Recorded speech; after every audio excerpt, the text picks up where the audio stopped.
Well, now I have finished the material that I'm going to do with you this term, and as many of you haven't had a discussion on the classroom, so it will be a repeat for some of you who were here at the beginning of last term, but I don't think it'll hurt you to hear it again. And then on Thursday, I thought I would discuss how we start a class if we are beginning with an entirely new group of children. All right? Well, now the classroom itself, before one thinks of the classroom for the children today, you have to realize that one of Dr. Montessori's, her first effort in the realm of ordinary education was as a doctor, when she realized that her children who were perfectly healthy on entering school came to her in a year, 2 years, 3 years, with signs of curvature of the spine, anemia, lassitude, a sort of depression, and very often the first signs of tuberculosis. And tuberculosis was very rife among adolescents. And when she talked about this, everyone said to her, well, this is common. All children are like this. They all have these symptoms at certain ages. And people just accepted it as a universal fact. And she said, no, it can't be right. Nature never meant children to be anything but healthy, so something must be wrong. And she went to look at the schools. And the schools in those days held many more children than they do today, but they had long benches on which the children sat that were just a plank about as wide as this, a long plank of wood with a long desk in front, and they all sat pushed together on this plank, and the whole thing was screwed to the floor so that you couldn't move it. You couldn't adjust the distance between the seat and the desk to make it more comfortable for you. You couldn't, so many of the children, their feet didn't touch the floor, and the tall ones, it wasn't the right size for them either. Then the walls were painted a dark green up to just about the height of this blackboard, and then a sort of yellowish color. And the idea was that dirty marks would not show. Well, you know, if dirty marks don't show, the wall doesn't get washed either. And so these schools were very seldom washed. And then the windows were blacked out, because much taller windows, because rooms were higher in those days. And the windows were blacked out halfway up, painted black, so the children couldn't possibly be distracted by seeing through the window. And there was nothing in the room to distract the children's attention. There was only a blackboard and a teacher. In some schools there was also a map and letters of the alphabet, not in all. And Dr. Montessori was then a good teacher, was the teacher who could keep her children without speaking and without moving. And the children used to have to practice this, practice sitting absolutely still, and of course nobody was allowed to speak. And then the teacher always had a cane on her table or in her desk. It varied with the teacher as to how much it was used, or if it was used at all. And it was in the German schools that this punishment was absolutely terrific. In fact, it was far less so in Italy or England. But it's all the same, it was there. So her first campaign was just for the physical conditions of the school.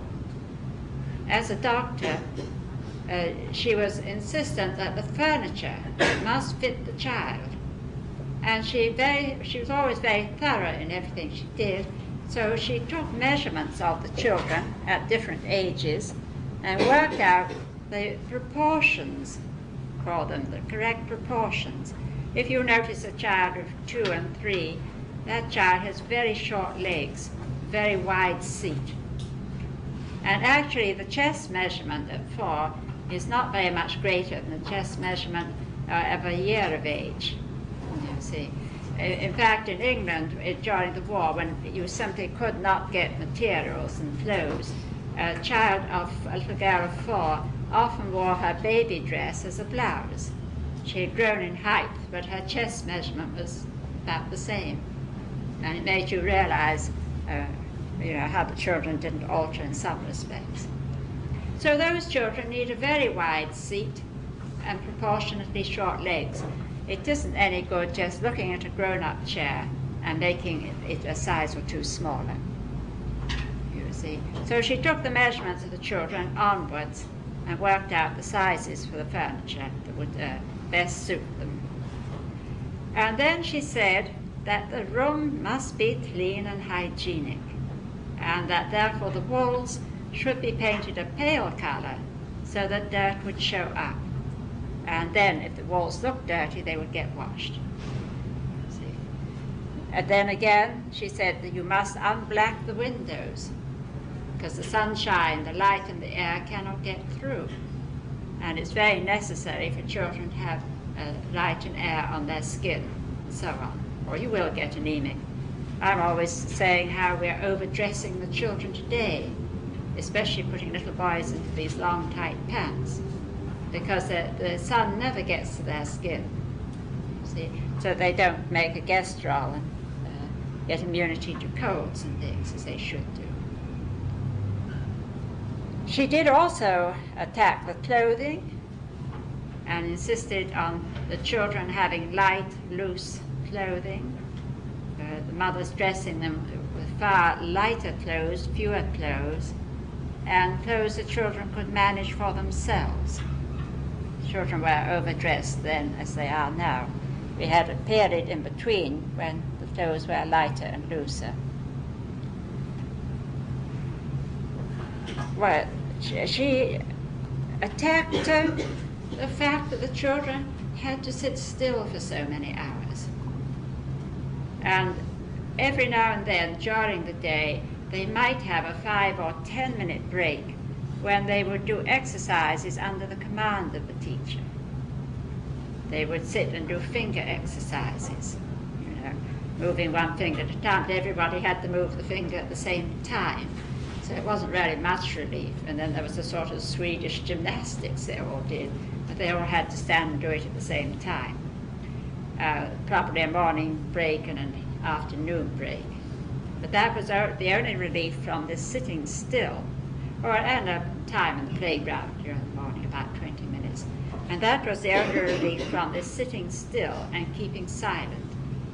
And they worked at the command of the teacher. You had a writing lesson. The minute that was over, you had another lesson. The minute that was over, another lesson. Usually there was a bell which told you when the time for the lesson was up. She insisted that children would only be healthy if they had freedom of movement. She always insisted that movement also helped the development of the intelligence, besides being physically healthy. Well, this was so revolutionary, the idea of the furniture, a different type of classroom, that she was bitterly criticized by the teachers just for this. But gradually, this reform did creep into most of the schools in Europe, certainly in England, and here you wouldn't dream of seeing a school under those old conditions. I certainly never saw one when I was growing up, and so when she used to describe it, I only half believed what I thought she was, exaggerating. But when I was giving courses in Germany after the war, as part of the rehabilitation of Germany, I saw schools exactly like that. Every school I went into was like that. These children in rows, and they had to do what they were told the instant they were told to do it. And there was nothing at all but the blackboard and the teacher. I went into one school, and it was a habit to ask the children to sing for you, and they all, Germans do sing very beautifully. And all the children were writing. And the teacher said, you're going to sing for the visitors, when they name the song, 1, 2, 3, put your pens down, 1, 2, 3, and you all start. And one child was writing with such concentration that he didn't even notice the singing. He went on writing. And the headmaster who was with us went down and rapped on his desk and scolded him. And I'm sure if we hadn't been there, would have boxed his ears too. He got really into trouble. In another class, one little boy turned and looked at us. Well, here we were, visitors from another country. That was not allowed either. He had to keep his eyes on his work. So it really is difficult to visualize. Her first reform was just a reform of the building itself. Much that you expect a Montessori school to be, you will rarely see her ideas have been adopted in practically all the schools. You don't really go into schools now without seeing a certain freedom of movement, and the children very often busy at different tasks. See, they don't, perhaps with the older children, can sit and listen to a teacher, but the younger ones, on the whole, are working individually, I think, here, aren't they? Well, next she said that the work must be within reach of the children, and she advised these low shelves where the children, everything in the room was reachable by the children, and the teacher had her stock cupboard outside the schoolroom.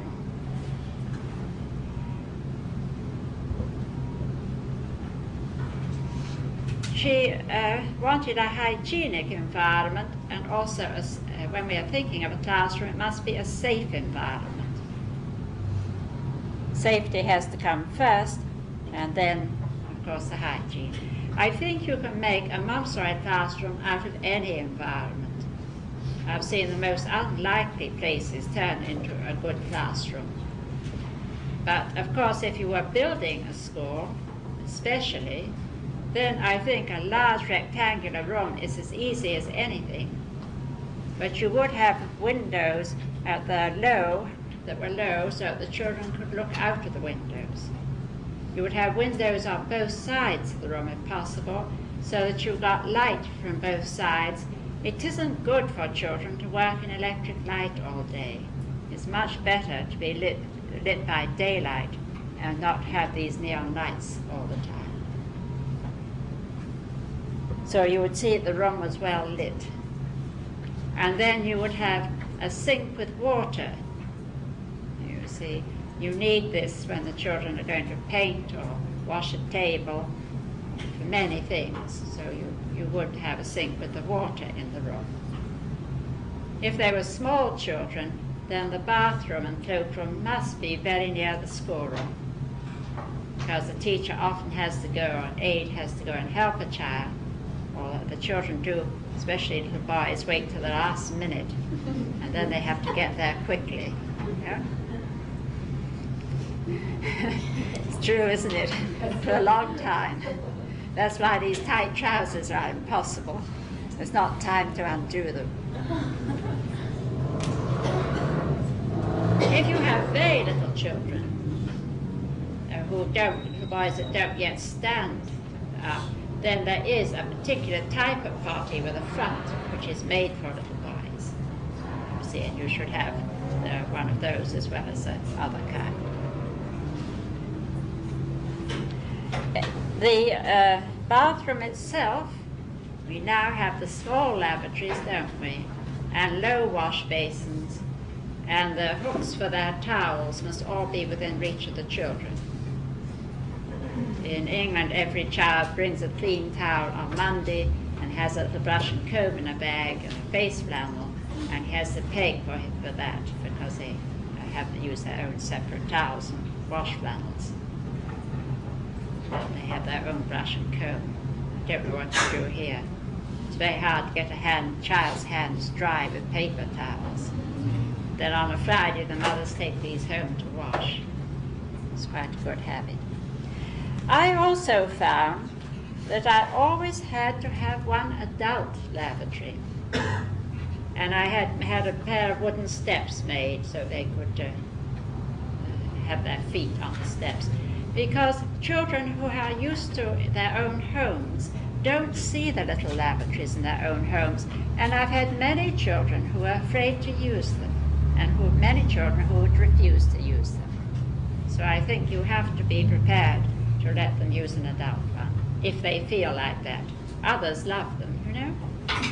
But you do have a sort of need to see what you have in your own home, because that is what you are used to.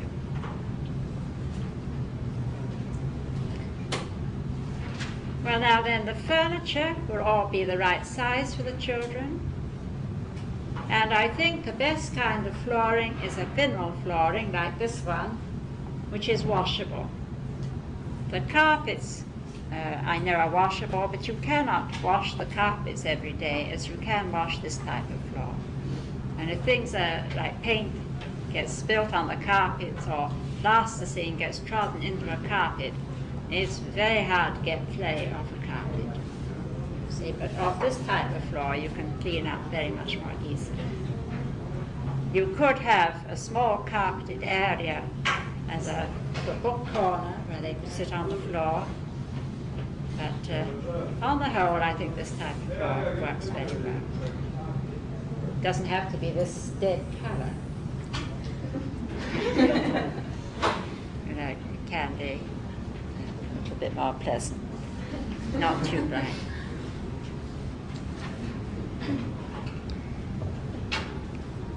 Now then, any materials that are used, the materials must be within reach of the children. The classroom really belongs to the children. They want to feel it belongs to everybody.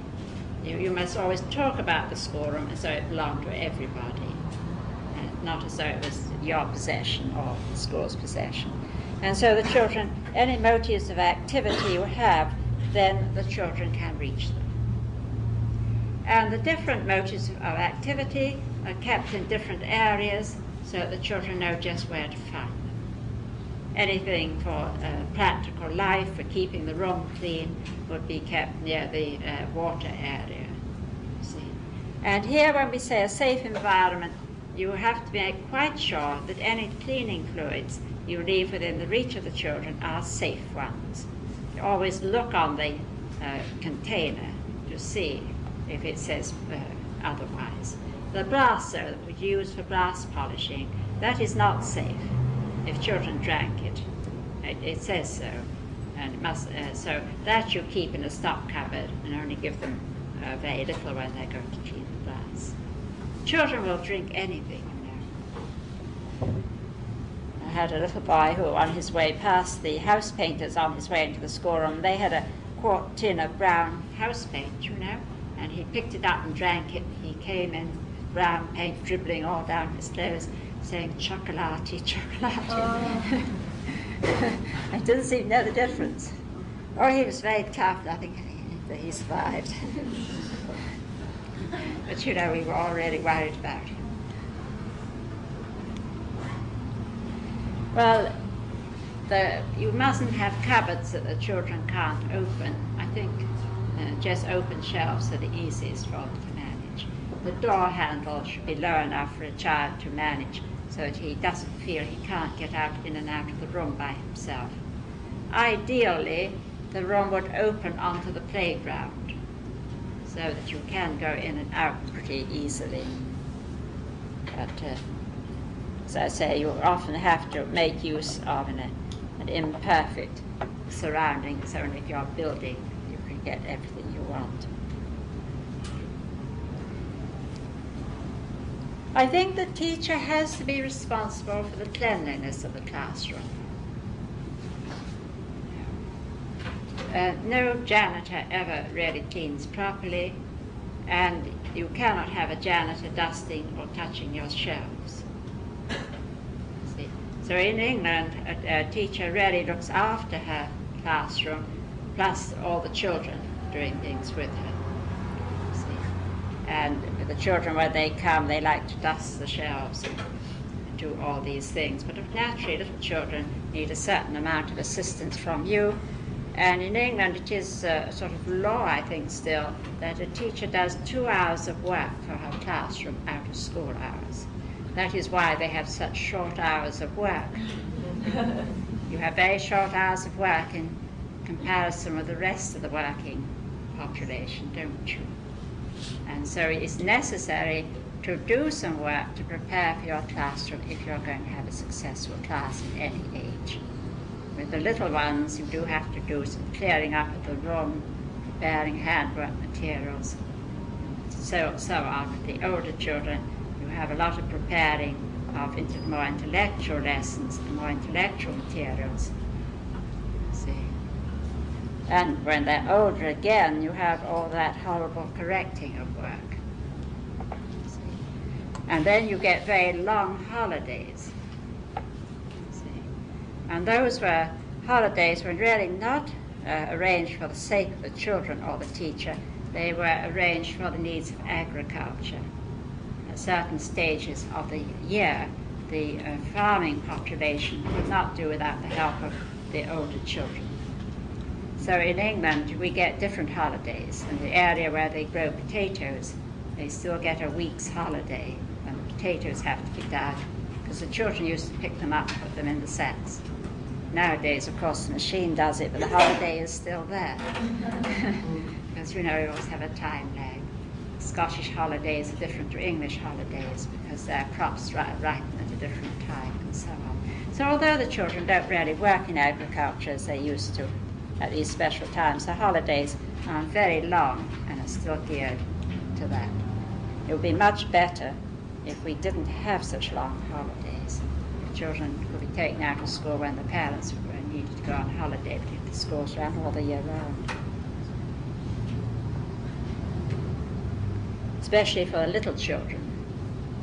See, they're better not having those long holidays. Now, the room, Dr. Montessori was very insistent that everything you gave the children was of the very best quality. See, there's a habit of thinking of children as though they were not of any importance and that anything cheap and rubbishy would do for them. In fact, it's quite horrifying how the law does not protect children. You will have a child who gets killed by his parents, and the punishment is almost nothing, as if that adult had killed another adult. It would have been life imprisonment. In fact, we had a case of a mother who was always hitting her little girl, and at last did strike her so hard that she did kill the child. And she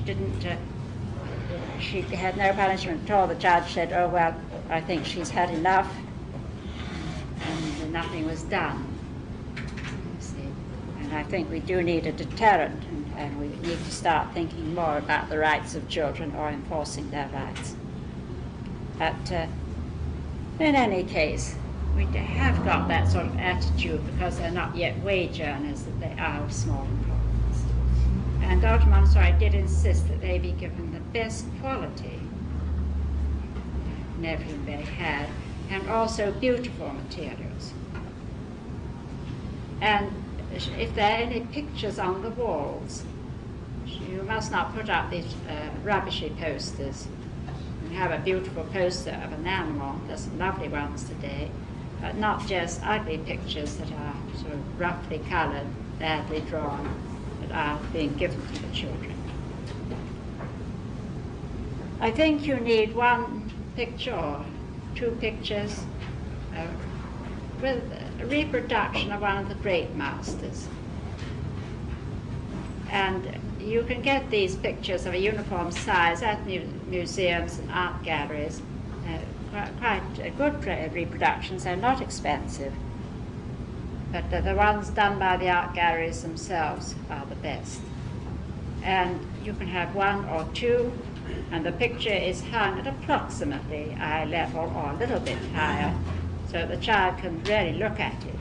It's not hung at the height of the grown-up's eyes.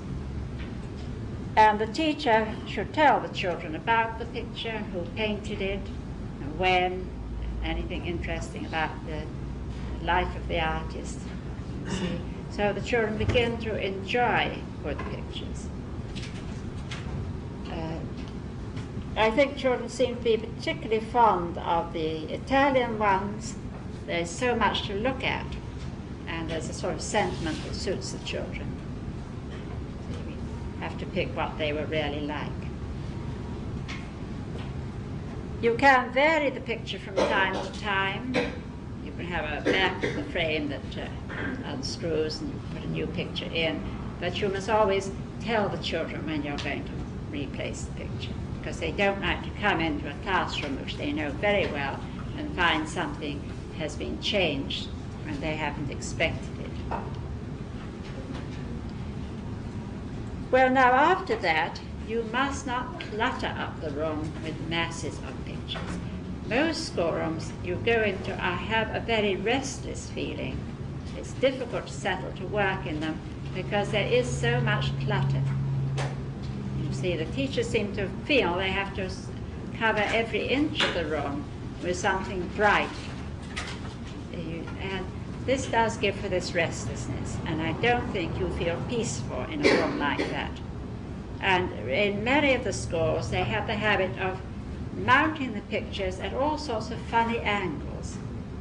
So there's a, what you call it, board, and all the pictures are put on a bit skew-wise. And that again, you can't really look at the picture because it's at a funny slant, and it makes you feel restless. See? Then again, you mustn't have an over-bright room. If everything in the room is very highly colored, color is very strong, it hits you all the time. Again, you can't feel peaceful, you can't get down to grips with work if they are surrounded by all these brilliant colors which are distracting your attention. Remember, one of the things we said about our materials, that they were only what you were trying to study showed up. If you were studying size, then it was plain wood, you eliminated color. Now, the Montessori firms don't understand this. They are making them materials, of course, for profit, and they are making everything much too highly colored and selling it in red and green and blue boxes. You see, so you have to watch and get this stopped. You want beautiful colors, but we have an idea that you have to have these sort of violent reds and blues and oranges for children. Nearly all their toys are in these over-strong colors nowadays. They didn't used to be. So any colors must be beautiful too.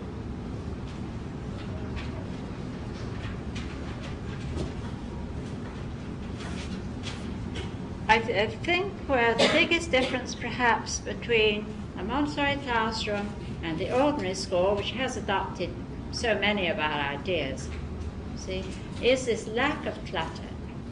And so you go in, and the lack of all this strong color, as you go in, you feel it's a peaceful room at once. See? And the children are peaceful. It doesn't mean they're silent. The children are talking and moving freely, but they're not screaming and yelling. See, which is quite different. And then the other big difference is the materials that are put into the room. See, the Montessori materials, everything that we put in has a definite function and is definitely made to suit the age of the children in the room. See? And they are always work materials. See, materials that have been designed to develop the intelligence, to develop the potential of the child, and develop the potential of the age of the children using the room. So they've been very carefully worked out for the right age. So that if it was a class of children under 5, you would have all the sense training materials, you would have the practical life materials, brooms and the dustpan, and so on, and you would have the beginning of the reading and the math work. And if it was children from 6 onwards, then it would be materials for arithmetic and reading and grammar, more materials for nature, geography, and so on. But the materials are for the intellectual development of the children. See? And every material is chosen for a purpose, and there's not a repetition. It's not, you don't get just masses of material that are leading you nowhere. That, I think, is the real difference. And I think the British Infant School has adopted all her ideas about the environment, except for the clutter, but the materials that they use are practically all materials that are not leading to intellectual development. This is endless playing with plasticine or making a noise by banging things, or powder painting, cutting out, not very much intellectual.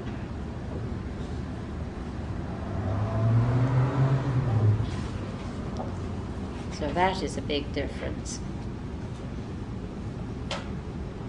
And we think that the young child needs all these cultural things, because that is at the young age when they form their ability to appreciate beautiful things. See, so we must give them the very best things that are produced by our society. And then they do grow up appreciating these beautiful things. Now, it does seem to be a sort of status symbol nowadays to keep animals in the classroom. And the more exotic the creature, the sort of greater the status. And all sorts of things are being kept, which are interesting and so on, but are not particularly attractive to the children, and are very often ones that they can't handle and touch. Now, and you don't need to have a vast quantity of animals. I do think children have a great affinity to animals. And if you are a person who likes animals, then do keep one or perhaps two with the children. But they rather like those little furry animals, that you can hold and touch and be really fond of. A hamster is ideal. You know a hamster? Because that doesn't have this, it will, fortunately, it has cheek pouches, and it stuffs its cheek pouches full of food, and it goes away and stores the food and comes back for more.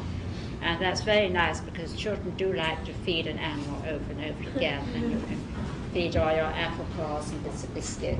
It's a vegetarian, it will take everything, so that's nice. But then, of course, in the evening you have to clear out all that, because it does store too much.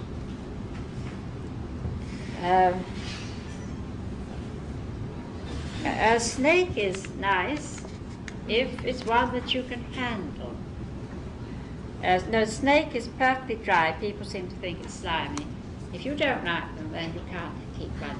But you must not keep one that requires live food. To me, it's simply horrifying that I've found that schools do breed little mice, which are so lovely and attractive, and then expect the children to see the feds there's a snake fed on the mice.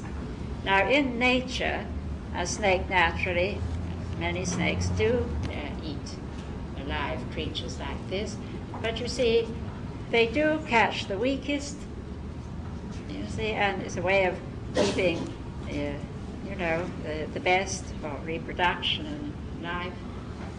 But we don't have to watch it. It would be very wrong to let children watch anything like that, or even to know that you bred the mice in order to feed the snake. It's really a dreadful thing to do. It's very easy to train young children towards sadism or enjoying that sort of thing. And anyone who lived through the 1930s, as I did, and was mixing with students of Europe, knows how people like Hitler managed to train a race, highly civilized people, to do the things they did. You see, it was starting with the small children. So we do have to be very, very careful what we do with the little children.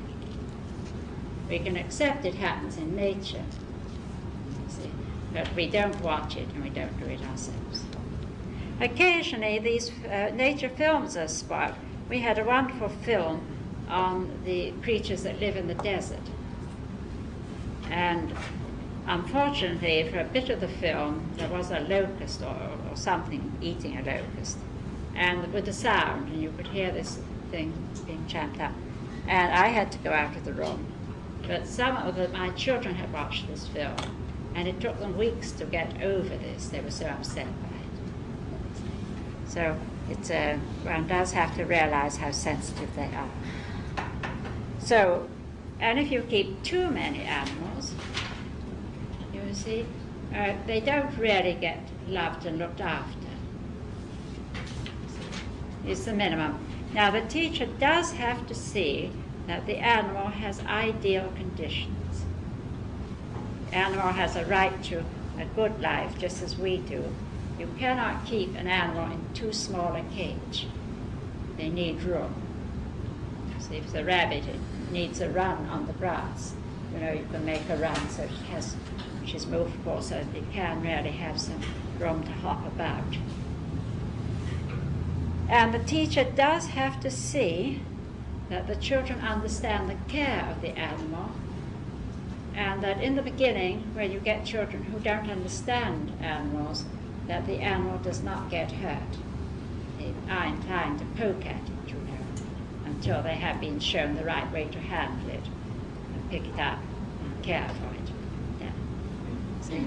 So the animal at first is locked. They can't open the cage, and it has a safe place at the back that they can retreat to if the children, you have a child who doesn't know how to look after it. After the war, we had some children who could not be left with little children because they would hurt anybody, and they certainly couldn't be left near an animal. See, and so for the first animal we found we could keep was a tortoise, because if they did anything to the tortoise, it could retreat into its shell. And of course they didn't like that because they liked to see it walking around. And that was the most successful. And then from there on we were able to get a cat and kittens.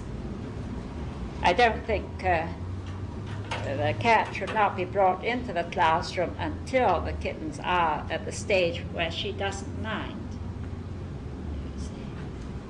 They don't have to. So the cat always is a wonderful mother. She always has her kittens in a dark place away from everybody else, and she has to be respected. So as kittens are, you might show them a baby kitten just for a very brief moment, but they certainly can't be in the classroom until the right time.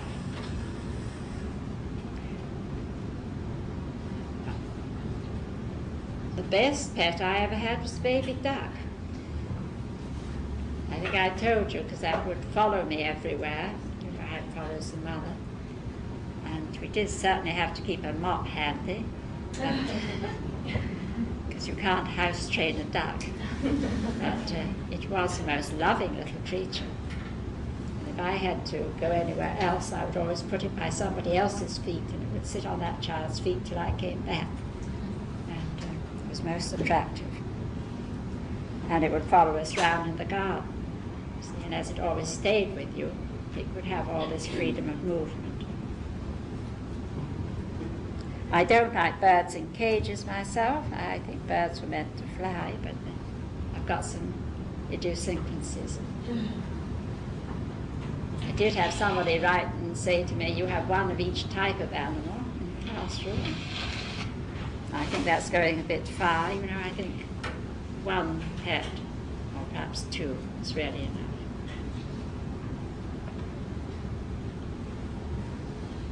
And any biology we do, we have to be very careful not to do anything that involves killing or hurting. It's all the way through the school, I think. And we must teach them this respect for nature, you know, that you look and you don't touch. Those tiny creatures are very easily hurt. That they can have a magnifying glass and they can look at them, and you can grow flowers in the classroom or have flowers for the children to arrange. Now the playground is part of the classroom. Don't fill it so full of equipment there's no room for the children to run about. I think that's a tendency today. You do need a climbing frame. Children really need to climb. If there are trees that they can climb, all the better. And never stop a child from climbing a tree. Don't put them into the tree, don't help them climb. But if they can climb, then they're safe. I've never known one fall out of a tree if they could get into it by themselves. Another thing you need is a balancing bar.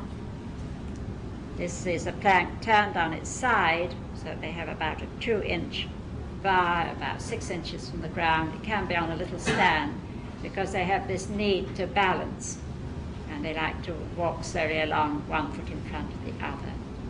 And it can be used indoors in wet weather. Taken out.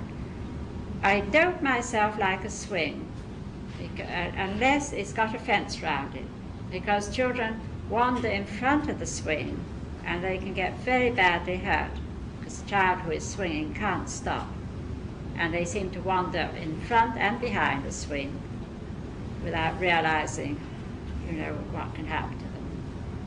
So don't have a swing unless you can fence it in. On the whole, a junk playground is the best. If you have junk, J-U-N-K, you have an old table. The children will do all sorts of things with it. They can throw a rug over it and get underneath and be in the dark, or they can turn it upside down and pretend it's a ship. They can do anything they like with it. We had some big, deep freezers delivered at school just before I came here. Those great big cardboard boxes, and the children had a wonderful time with those. They used them as tunnels, they got into them as boxes, they did all sorts of things, and then they fell to pieces and could be thrown away, and you found something else. Once I had a lot of just planks that the fence was taken down, these long planks, and they were always dragging those about. Any age child used those. A 3-year-old would drag them, quite heavy for him, and they would pile them all in a corner of the playground. If you said to them, "What are you making?"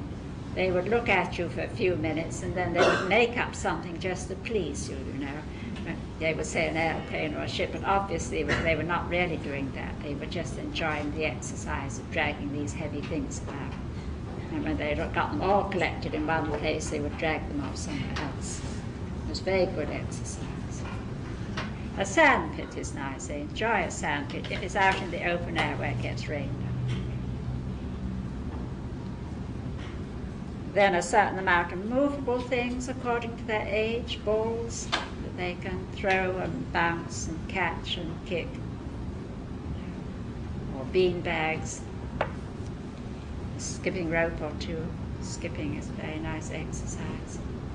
And you can show them how to throw and catch a ball, or how to bounce and catch it. Or if you have a man on the staff, how to do all those tricky things with football, But you never have team games. They're not ready. They get into this competitive mood much too soon, and then the games are not ready for enjoyment and exercise. Something else that is really harmful creeps in. And they do not become as skilled. They become far more skilled when they are just throwing a ball with a friend, kicking it about with 2 or 3 other friends. See, because you're getting exercise all the time. They do need to gain this eye-hand coordination, throwing and bouncing and catching. But it's never as a team. It's these free groups that arrange it between themselves. But you're prepared to show them how to do things, show them how to skip and all the rest of it, and then leave them free to take what they like.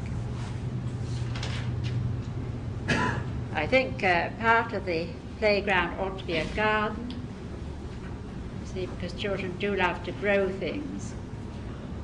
and look after the plants. And you can have some permanent things. Nice if you have a fruit tree. See, when I was at Mrs. Justice's school in Washington the first time, the apples were just right, and one group had gone out and picked apples. They were having a lovely time climbing the trees and picking the apples, and then they came back into the classroom and made toffee apples. And you can't be too fussy. Everybody was licking everybody else's apple. You know, you can't try and be hygienic with children. But they were having a lovely time. So if you can grow anything with them, that is very good. And if you can't grow things like an apple tree, well, you can grow smaller things that grow quickly, like radishes or mustard and cress. Grow mustard and cress indoors, or lettuce. When I say, what would you like to ask about the school?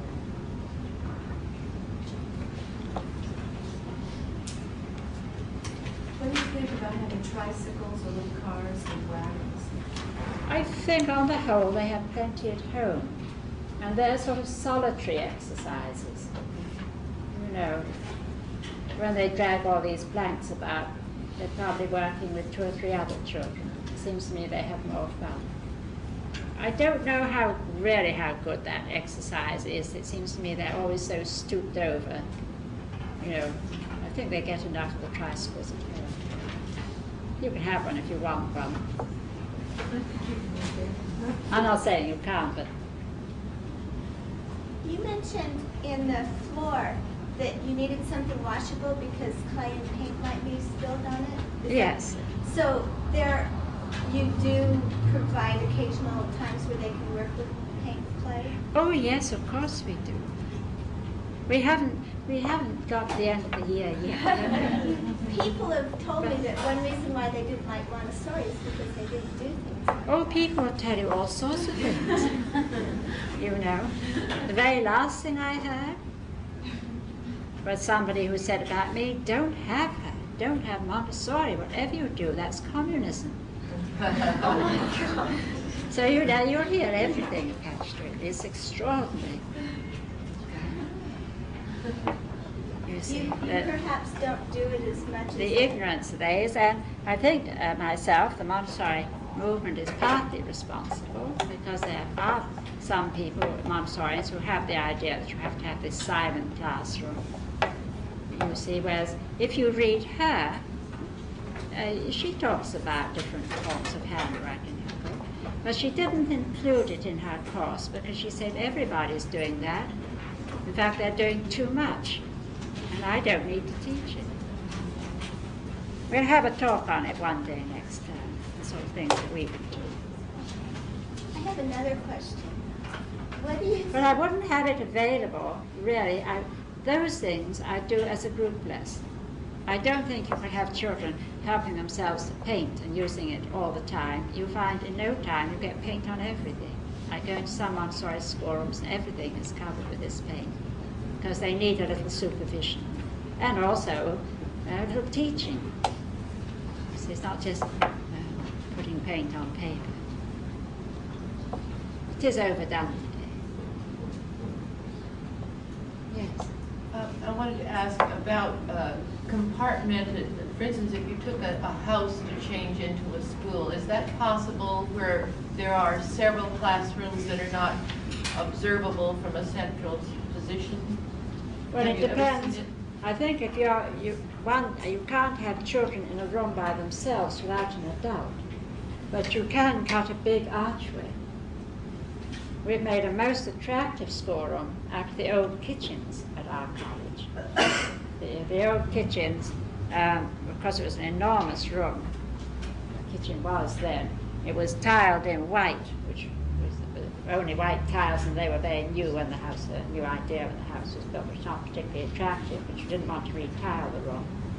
And there were these long old-fashioned coal ranges, which we had to take out. I was rather fond of those.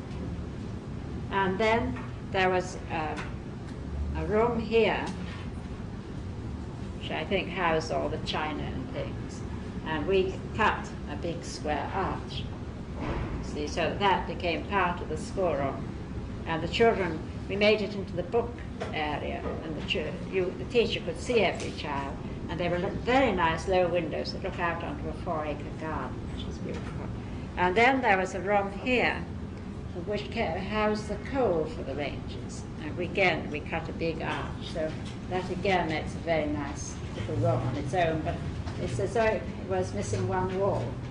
And then down here was the old scullery where the kitchen maid did all the washing up. So quite a big area. So we cut a big doorway into there instead of having a closed door.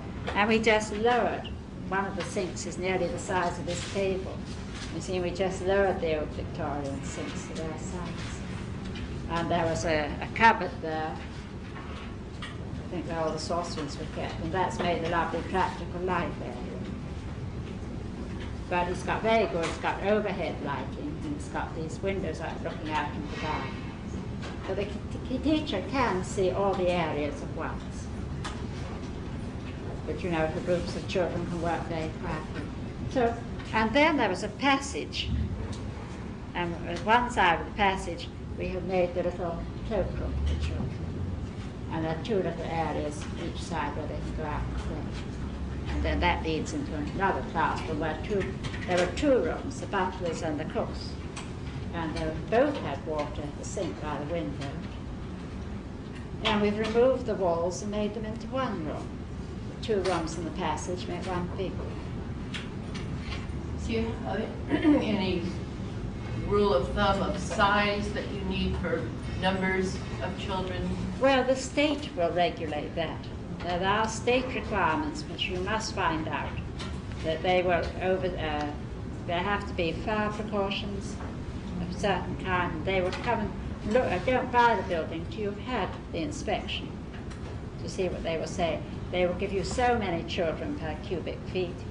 So there's a space required, certain space required for each child. There's a certain number of wash basins required per child, per group, and so on. So all those hygienic things are state regulations. One following question. If you were to set up a school, do you have in mind a number of children that would be a good number, you know, that less than this would not be so effective, or more than this would be too much? Yes, I find I think that now giving too many adults per child, and the children have no chance to work together, mutually help each other to get the adults. You see, I think there are too many adults per child. But in general, if you're thinking of the under 5 age, would you say that 30 children would be too many, or about right, Oh, well, does not, it matter? Are you saying to one teacher? Well, or I think to it's two, I whatever. think we say in England they say about is 15 to 1 teacher, or to 1 adult. On that Or line, 26 to one adult plus an aide. I mean, but I think here you have a different regulation. do you want to keep a balance of ages? Like if you have from 2.5 to 5, if you have 15 2.5-year-olds and 5 5-year-olds, what do you that have? you see, the more 2.5s require a lot more help. And I know you can have 2.5s to 5, but I've always found myself, I mean, everybody can arrange things as they like, that the 2.5s and the 3s do want a very petted, motherly environment. You know? And I always had them have their own room. This room I've just been describing, where it was for the children from 2, children living in flats do need to come to half a day because they have no garden or anything. And they often come about 2 years of age. So 2 up to about 3.5, 3 3/4, according to development. They would be in that room. A very homely atmosphere. And then from that age to 5, they were in the next room. But because there was just this passage between the rooms, they could mix as they liked. If you had a brother in one room, he could go down and see. Or they could visit each other, and that was fine. Or you could even have the 2 doors open and they could visit each other.